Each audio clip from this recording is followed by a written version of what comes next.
I want you to imagine a scenario that is basically every parent's and honestly every pediatrician's worst nightmare. Oh, absolutely. It's a terrifying one to see in the clinic. Right. So you have a school-age child, maybe like 7 or 8 years old, and one day you notice this tiny little bump on their scalp. Just a little spot, yeah. Yeah, like you probably just think it's a bug bite or I don't know, a miter scrape from the playground. But then within a week or two, that little bump transforms. It really escalates quickly. It becomes this massive, swollen, agonizingly painful, like pus-filled mass. I mean, it looks absolutely terrifying. Right. It looks exactly like a severe, angry bacterial abscess sitting right there on the child's head. Exactly. And welcome to the Deep Dive, by the way. Today we are unpacking a biological trap that catches well-meaning doctors and completely terrified parents totally off guard. It's a very easy trap to fall into, even for trained medical professionals. Right. So if you're a parent, or if you own a pet, or if you're just fascinated by the invisible wars happening on our skin, you really need to understand this. Because the visual of this thing, it's red, it's hot to the touch, it's visibly weeping thick fluid. It just screams massive bacterial infection. It really does. It has all the classic hallmarks of like a staph or strep invasion that's just taken hold deep in the scalp tissue. So naturally, the doctor takes one look at that purulent, inflamed mass, feels the swollen lymph nodes in the kid's neck, and immediately prescribes antibiotics. Right. A standard, heavy-hitting course of oral antibiotics. They send you home and you think you're good.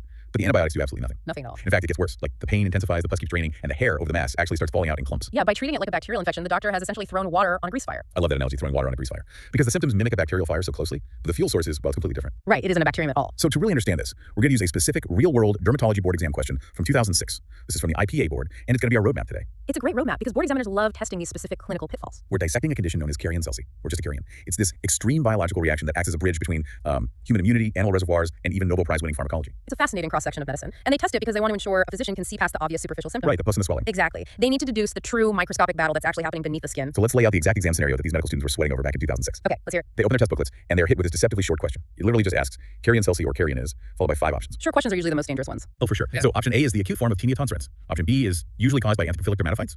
Option C is a chronic form of Tinea caused by Kerion linea. Some heavy terminology there. Definitely. Then option D is chronic folliculitis of hairy regions. And finally, option E is a manifestation of chronic mucocutaneous candidiasis. So looking at those options, the core subject here is clearly dermatophytosis. Which is, in simpler terms, what? Just a fungal infection. Right, a fungal infection of the keratinized tissue, so the skin, hair, and nails. Specifically, this question is probing the doctor's knowledge of the most severe, highly inflammatory variant of Tinea capitis. And Tinea capitis is just a medical term for scalp ringworm, right? Exactly, scalp ringworm. But I have to ask you just about the philosophy of this kind of testing. Why is this specific extreme condition prioritized on a board exam? Like, are pediatricians seeing this every single day? Well, no, not every day, but medical education prioritizes conditions where a failure to intervene correctly leads to permanent harm. It's all about the stakes. The stakes for the patient. Right, missing this diagnosis has devastating permanent consequences. If you fail to recognize this, if you stay on that antibiotic path while the fungal fire rages, the inflammation completely destroys the hair follicle. And what does that lead to clinically? It leads to what we call cicatricial alopecia. Okay, let's translate that for the listener. Cicatricial alopecia. What does that actually mean for, say, an 8-year-old kid? Well, cicatricial refers to scarring. The healthy tissue is replaced by dense, fibrous scar tissue, and alopecia refers to hair loss. So it's permanent baldness. Permanent, irreversible baldness in that specific area of the scalp. The biological factory that produces the hair is just obliterated. The hair will never, ever grow back. Wow. That is incredibly high stakes. I mean, a misdiagnosis doesn't just mean a few extra days of a headache or some pain. The child carries a physical, visible, bald scar on their head for the rest of their life. The permanence is the real tragedy here. I mean, common Tinea capitis, your standard everyday scalp ringworm,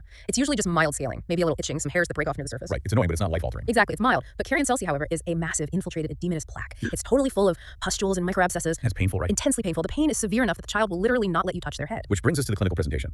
The sources we have describe a very specific look. A child comes into the clinic with a, quote, honeycomb-like plaque on the scalp. That's a classic description, yes. And is actively weeping pus. And they have these swollen, tender lymph nodes in their neck. But the defining feature, the thing that just blows my mind, is that despite all this pus, it is not a bacterial infection. It really challenges one of the most ingrained heuristics in medicine. How so? Well, from day one of clinical training, doctors are taught to associate purulent discharge pus with pyogenic bacteria, things like Staphylococcus aureus or Streptococcus. So you see pus, you think bacteria? Always. The trap works so flawlessly because the body is basically producing a bacterial-style defense against a non-bacterial invader. Okay, so if it's not bacteria causing the pus, what is actually happening in the scalp? The central phenomenon of a Kerion is a delayed type hypersensitivity reaction. The immune system is reacting to fungal antigens. We classify this as a type IV hypersensitivity. Let's break that down, because type IV hypersensitivity, we're talking about the immune system basically overreacting. But how is that different from, say, getting hives from a peanut allergy? Okay, so a peanut allergy or like a bee sting reaction, that's a type I hypersensitivity. Okay. Type I is immediate. It relies on antibodies and histamine, which is why you get rapid swelling or anaphylaxis within minutes. Right, you eat the peanut, you swell up immediately. Exactly. But a delayed type, or type 5e hypersensitivity, is completely different. It doesn't rely on antibodies at all. So what does it rely on? It's mediated by T cells. These are the specialized white blood cells that act sort of like the generals of the immune system. Okay, the generals. And when these T cells detect the fungal antigens, they don't react instantly. It actually takes a few days for them to process the threat, recruit massive numbers of inflammatory cells, and launch a coordinated assault. Wow, which ironically does infinitely more damage to the scalp than the fungus itself could ever do. Oh, absolutely. The host's response is the destructive part. Now, looking at the epidemiology, there's a very specific demographic that gets caught in this biological crossfire. Our sources note that Kerion almost exclusively affects school-age children. Yes, almost exclusively prepubescent kids. Which naturally makes me wonder, like, why do adults magically stop getting this? Does our immune system just learn to tolerate the fungus when we hit puberty? The answer involves one of the most fascinating biological quirks of human development. It actually isn't an immune system upgrade at all. Really? What is it then? It's a fundamental shift in our chemical armor, driven entirely by hormones. We refer to this phenomenon as the puberty shield. The puberty shield. That sounds like a sci-fi movie. I want to understand the mechanics of this. How does growing up actually change the chemistry of your scalp? So during and after puberty, your rising androgen levels trigger the sebaceous glands. And those are the tiny glands attached to our hair follicles, right? The ones that produce sebum. Exactly, the natural oil that coats our hair and skin. Now, before puberty, this sebum is relatively simple in its composition. It's a basic oil. Right. But when puberty hits, the holocrine secretion of these glands changes dramatically. The post-pubertal sebum becomes very rich in specific free fatty acids. Which fatty acids? Particularly medium-chain fatty acids. And what do these specific fatty acids do to the fungus? Like, why does the fungus care? Because they are highly toxic to dermatophytes. They are powerfully fungistatic, meaning they completely halt the growth and reproduction of the fungus. Wait, really? Yeah, and in some concentrations, they're actually fungicidal, meaning they destroy the fungal cell membrane outright. So adolescence literally coats your scalp in a natural, built-in antifungal chemical weapon. That's exactly what happens. A teenager's oily hair is actually an impenetrable biochemical shield. That is wild. And a 7-year-old just simply doesn't possess that yet. They don't. The prepubescent scalp is an incredibly vulnerable microenvironment. It completely lacks that chemical defense. So you combine that vulnerability with the main risk factors, which I assume involve like direct physical contact with infected animals. Direct contact, exactly, and a warm, moist scalp microenvironment that allows the fungal spores to really take hold and adhere. Okay, so the fungal spore from an animal lands on this totally unprotected prepubescent scalp. It finds a nice warm hair follicle and sets up camp. I'm gonna go microscopic now. Let's do it. Let's look at the pathophysiological approach.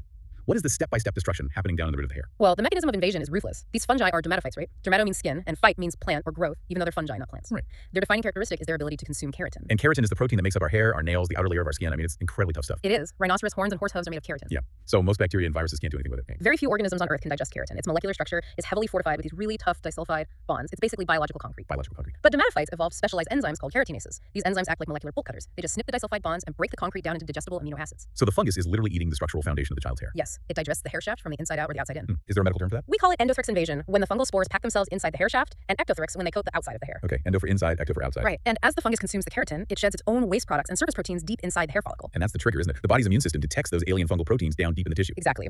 Local dendritic cells pick up these foreign antigens and present them to the T lymphocytes. The generals. Right, the generals. They recognize the non-human threat and initiate that delayed type hypersensitivity we talked about.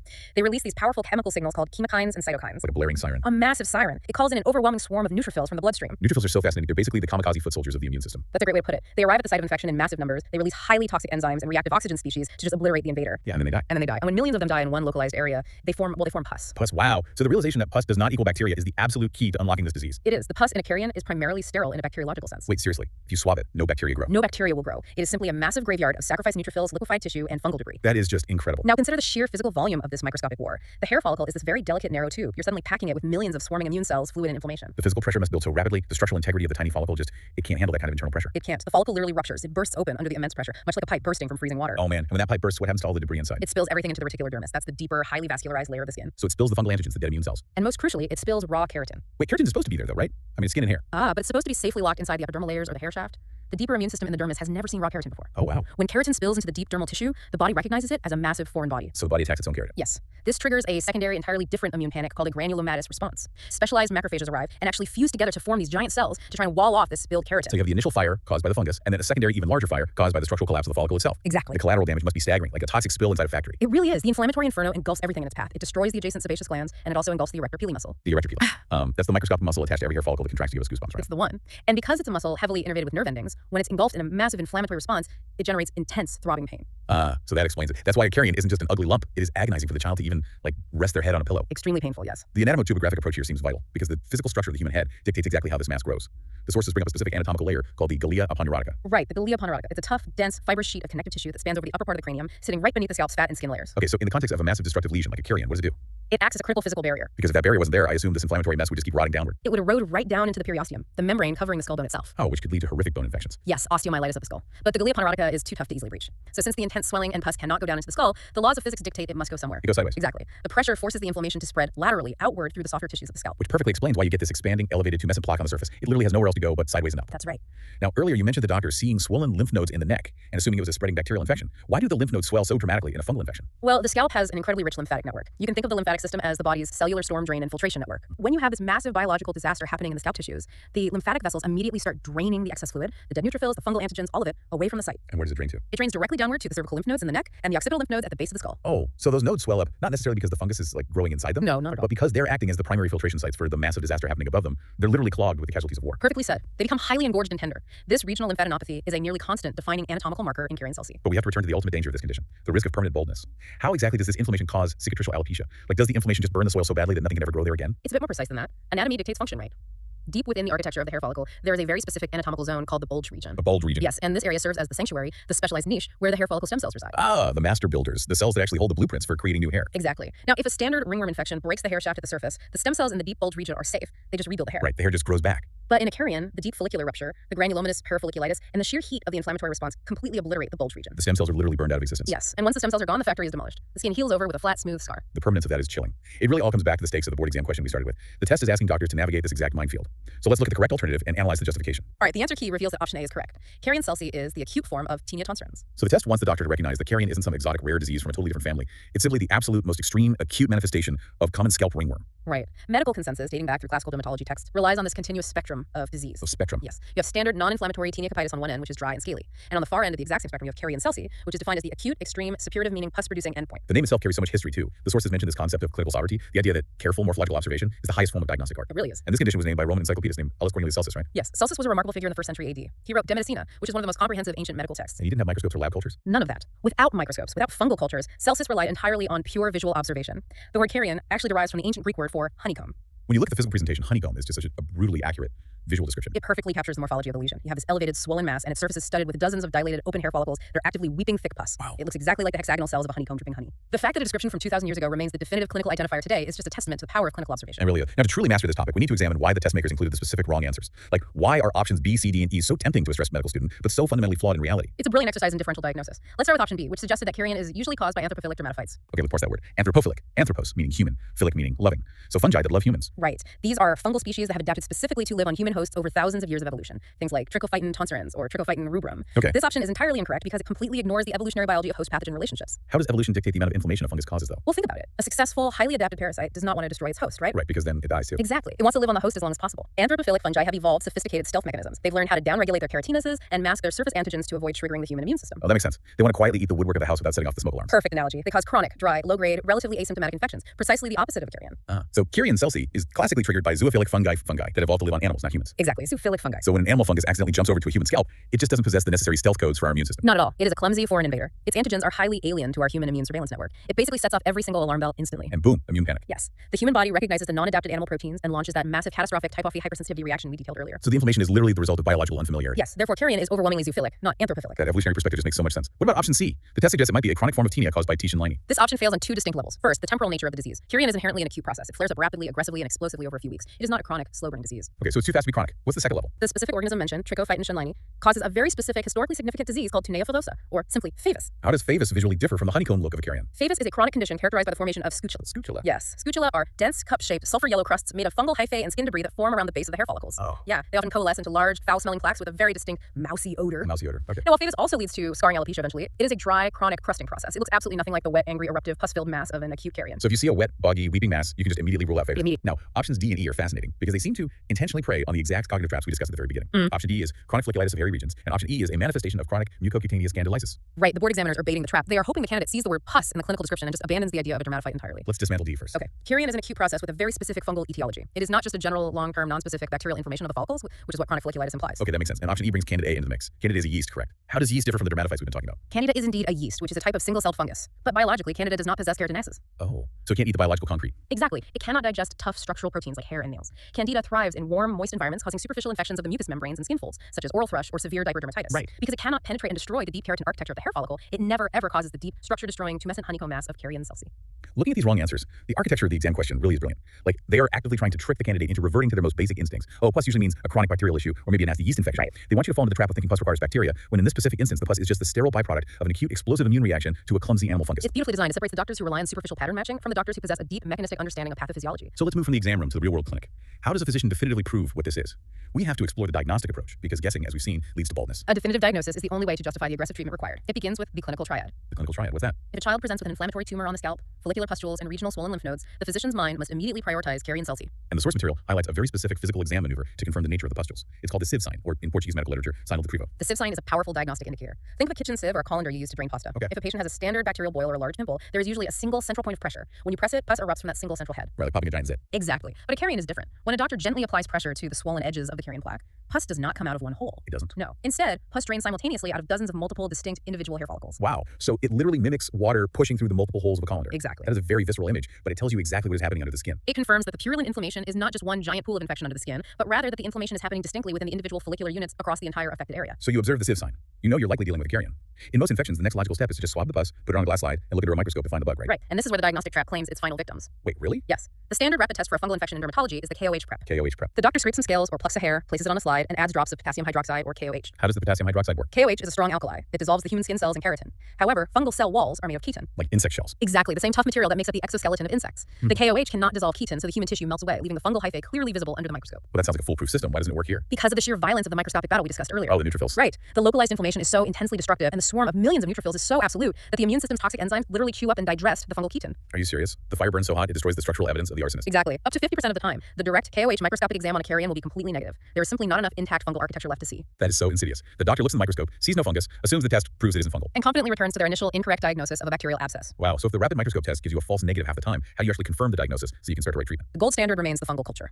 You must take deep fragments of the broken hair or scales and place them on a specific artificial growth medium called sabarad agar. Sabarad agar, what's special about that? It's designed with a low pH and high concentrations of glucose, which inhibits bacterial growth but allows fungi to thrive. Oh, clever. Even if the visible hyphae in the patient's tissue are destroyed, there are usually enough viable microscopic spores surviving deep in the follicular architecture to eventually germinate and grow in the lab. So that gives you the definitive proof. Yes, this provides the definitive etiological diagnosis, identifying the exact species of fungus. But fungal cultures are notoriously slow, right? Like bacteria can grow overnight, but a fungus can take weeks to grow in a lab. It can take up to 3 or 4 weeks sometimes. Waiting 3 weeks for a culture result is an eternity when a child's hair follicles are actively being obliterated.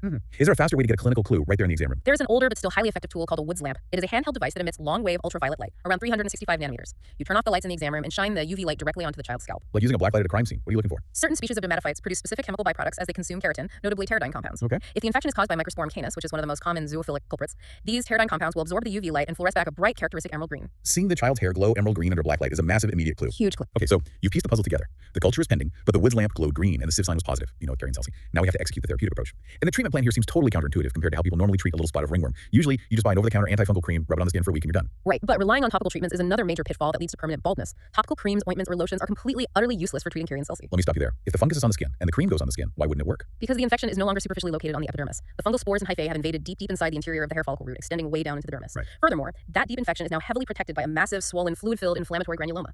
A topical cream simply cannot physically penetrate deep enough through that thick, necrotic dermal explosion to reach the viable fungus. It's like trying to put out a fire in a basement by gently spraying water on the roof of the house. It's never going to reach the source. The physics of drug delivery demand a different approach entirely. Systemic treatment, meaning oral medication that is absorbed into the gastrointestinal tract and delivered to the deep tissues via the bloodstream, is absolutely mandatory. The sources mention 2 heavy-hitting oral antifungals, brizafulvin and terpenafine. Brizafulvin, administered orally for a prolonged course of 6 to 12 weeks, has been the classical treatment of choice for decades. 6 to 12 weeks. Yes. Oral terpenafine is a more modern, highly effective alternative, particularly if the eventual lab culture proves that a fungus from the genus Trichophyton is responsible, rather than Microsporum. Wow, okay, but there is a paradoxical twist to this treatment plan that I found genuinely shocking when I reviewed the clinical guidelines. Along with prescribing the antifungal pill to kill the fungus, doctors are instructed to simultaneously prescribe systemic corticosteroids, like oral prednisone, for the first 2 weeks. That's right. Let me push back on this because it sounds crazy. Steroids are immunosuppressants.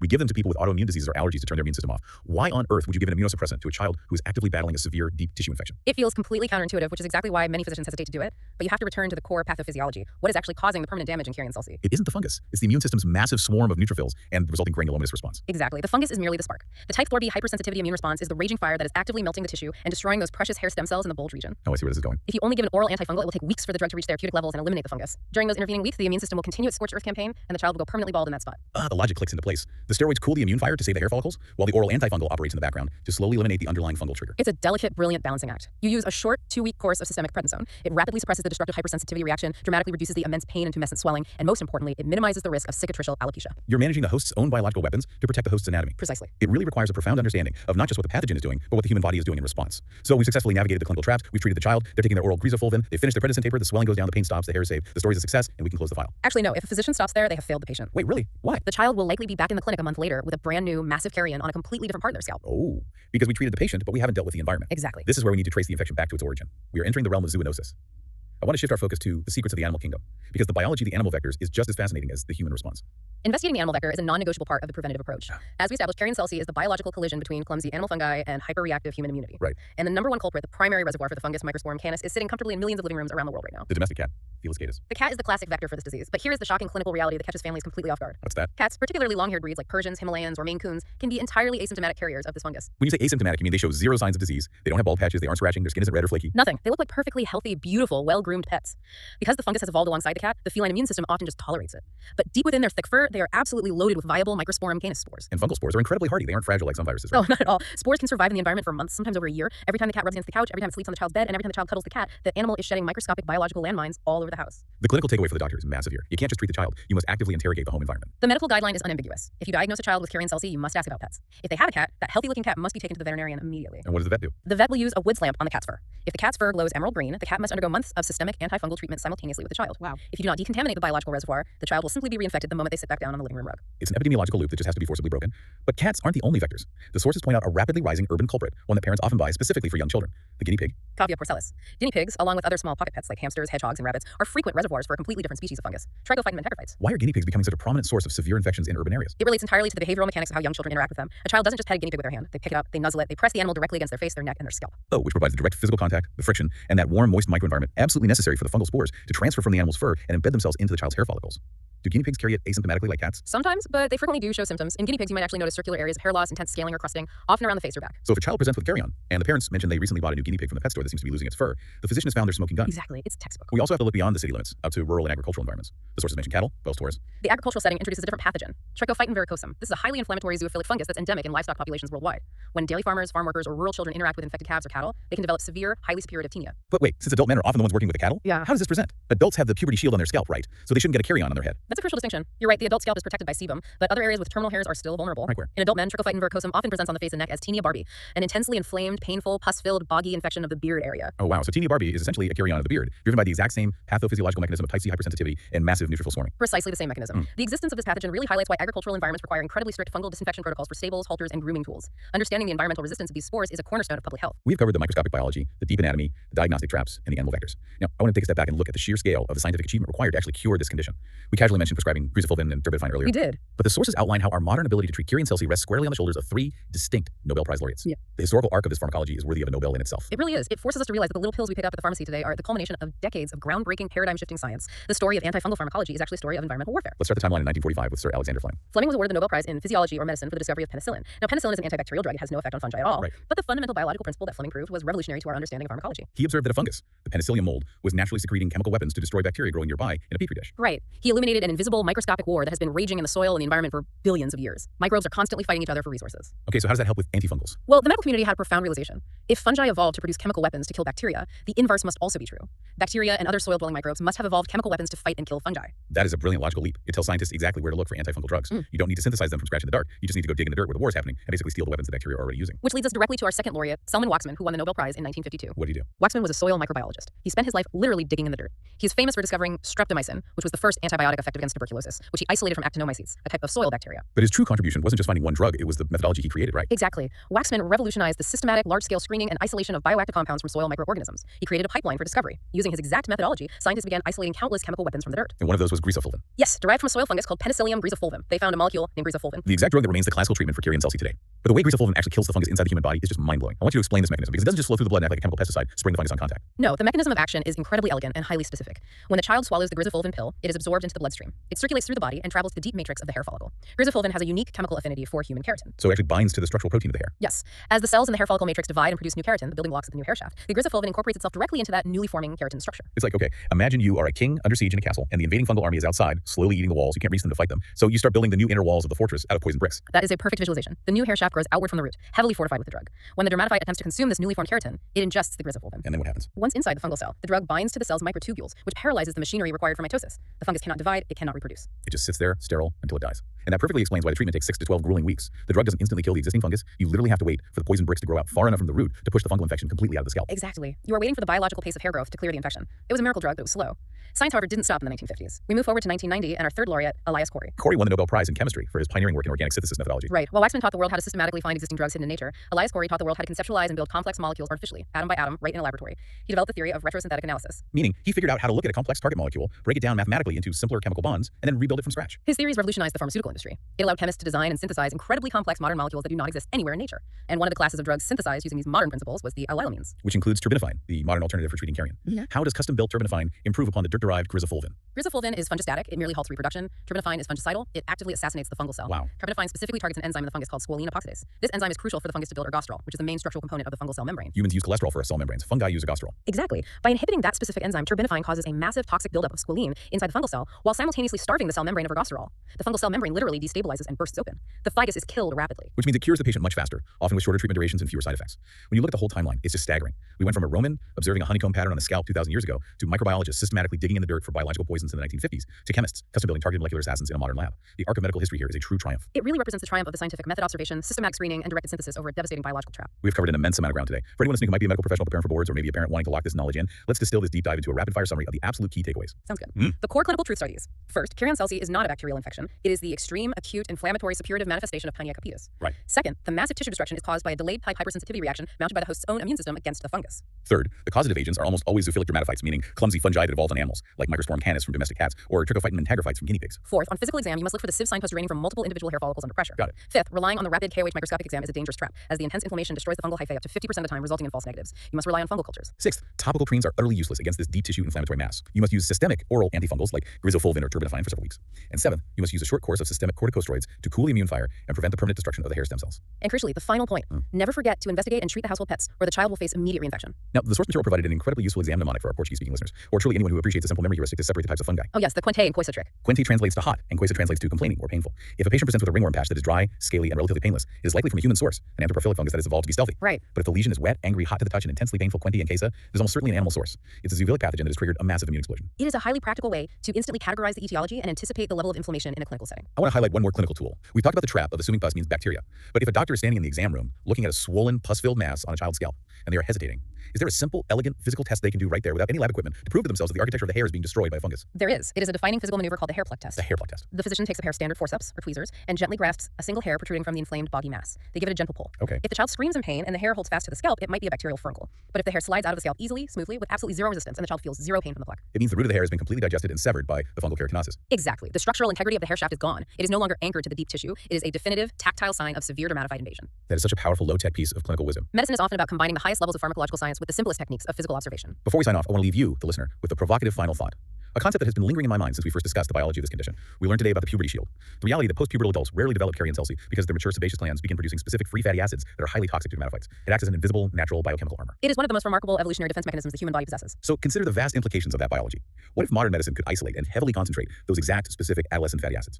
What if we could synthesize an entirely natural topical bioshield based purely on the chemistry of human sebum? We wouldn't just use it to treat children who already have Kerion. We could potentially use it prophylactically across the globe. You are conceptualizing a topical application that artificially alters the vulnerable microenvironment of the prepubescent scalp to mimic mature adult immunity. Exactly. Could we eradicate zoonotic fungal epidemics entirely by simply developing a daily shampoo that coats a child's scalp in the protective fatty acids their own body hasn't learned to develop yet? Are the secrets to the next massive breakthrough in antifungal treatments not hiding in the dirt or in a multi-billion-dollar chemistry lab, but hiding right now in the biological mechanics of human puberty? It's a thrilling avenue for future dermatological research. It really reinforces the idea that sometimes the ultimate cure isn't about inventing a novel poison. Sometimes it is simply about observing a defense mechanism that the human body already knows how to manufacture and finding a way to deploy it a few years ahead of schedule. The human body is endlessly inventive. So, the next time you see a young child cuddling a cat or you see a teenager with greasy hair, I want you to appreciate the vast, invisible, microscopic, biological battles and biochemical shield operating around us every single day. The medical world is infinitely more complex than just pus equals bacteria. Sometimes, saving a child from permanent harm means understanding that to put out a grease fire, you must first understand the oil. Thank you for joining us on this deep dive into the microscopic world. Keep questioning what you see, look beyond the obvious symptoms, and we'll see you next time.